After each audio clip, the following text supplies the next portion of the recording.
کاک ڕێبوار وەرەگرم لە ڕاپەڕین. سلام علیکم کاک ئەحمەد. عەلەیکە سەلام و ڕەحمەت الله.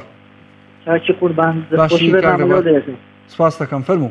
یخوا دەوێ کاک ئەحمەد وەڵڵی من ئەمەوێ لێرەوە دەستخۆشی لە خاوەن مڵکەکەم بکەم کە تقریبا 5-6 کرێچین ئەم مانگە لە کرێی خانە و دوکانەکان هەمووی خۆش بووە و جوانە ئەمەمان پێ بڵێ کاک ڕێبوار جان باشە. چەند دوکانی هەیە لەگەڵ خانووە چی هەیە لە چی خۆش بووە چۆن لێ خۆش بووە کرێکان زۆرن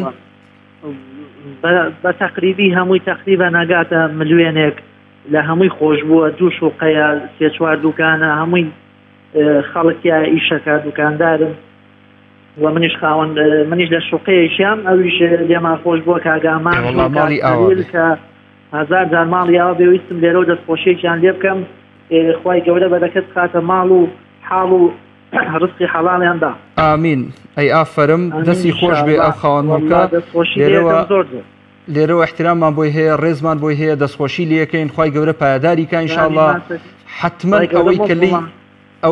ئەوەی کە بەخشیوێتی دڵنیا بە لە دەوا و دەرمان و قەزا و بەڵای ماڵ و مناڵەکەی جێڕاوەتەوە دڵنیا بەڵای لەسەرلا با و مڵکی زیاتر مڵکی حەڵاڵیش ئینشاءڵڵا گەرە ئێوەش پایدار کا و لێرەوە دەستخۆشیان لێ یەکەم دووبارە و لەشی ئێوەش پاک هەر بژیت کاک ڕێبوار سپاس بۆ پەیوەندەکەت.